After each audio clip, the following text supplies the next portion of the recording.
ಐತೆ ಪಾಟ್ ಕೊಡು ಕಾಣಲಿ. ಒಂದು ಸೆಕೆಂಡ್ ನಿಂದ್ರೆ.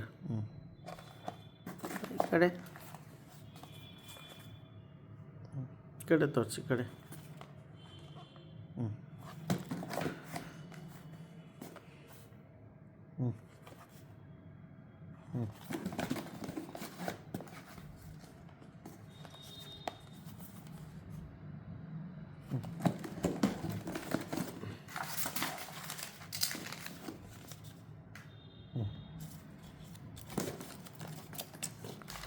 ದೊಡ್ಡ ಬಾಕ್ಸ್ ಮಾಡಕ್ಕೆ ಸರ್.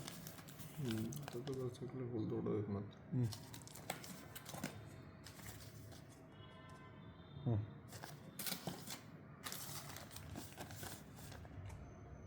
ಹ್ಞೂ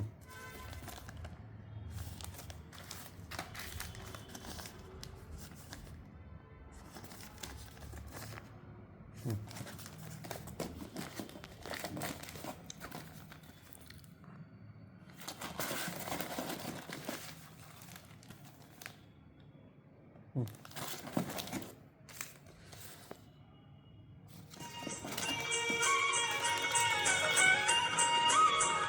ಹ್ಞೂ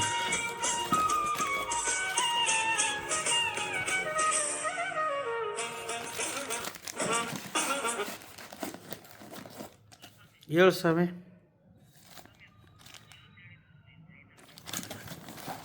ಏನು ಬೇಕು ಸ್ವಾಮಿ? ಅದ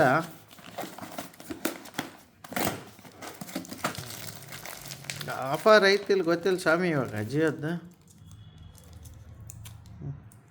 ನಂಬರ್ ಬೇಕಾದ್ರೆ ಕಳಿಸಂದ್ರೆ ಕಳಿಸ್ತೀನಿ ಕೇಳಿ. ಹ್ಞೂ ಆಯ್ತು, ಒಂದು 5 ನಿಮಿಷ ಕೇಳಿ ಹೇಳ್ತೀನಿ.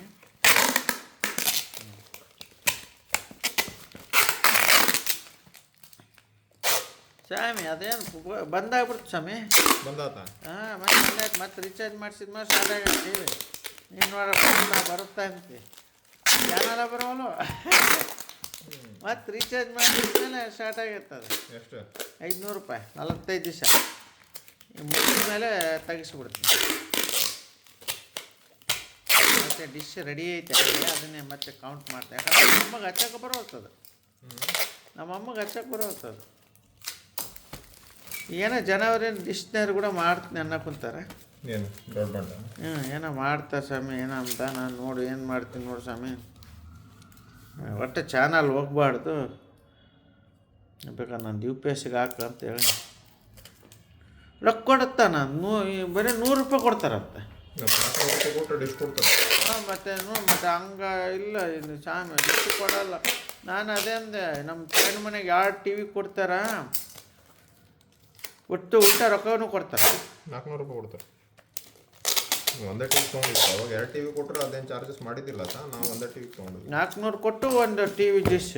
2 ಕೊಟ್ಟಿದ್ದು ಅವಾಗ 400 ರೂಪಾಯಿ. ಅದೇ ನಾನು ಒಂದು ತೆಗಿಸ್ಬಿಟ್ಟು ನಾವು ಏನು ಯೂಸ್ ಮಾಡಲ್ಲ. ಅದಂತ ಕಟ್ಬೇಕಲ್ಲ. ಎಷ್ಟು ಅರ್ಧನ ಕಟ್ಬೇಕಲ್ಲ ನಾವು ಕೊಡೋದ್ರಾಗ. ಯಾರು? ಹಾಂ ಸ್ವಾಮಿ 200 ರೂಪಾಯಿ ಚಾರ್ಜ್ ಇದ್ರೆ 100 ರೂಪಾಯಿನ ಅವ್ರಿಗೆ ಕಟ್ಟೋದಿರುತ್ತಲ್ಲ ಸರ್. ಹ್ಞೂ ಸ್ವಾಮಿ ಕಟ್ಬೇಕು. ಎಲ್ಲ ಅದೇ ಕೇಳ್ತೀನಿ ಸ್ವಾಮಿ. UPS ಕರೆಂಟ್ ಬಿಲ್ ಜಗ್ಗು ಬರ್ತಾನೆ.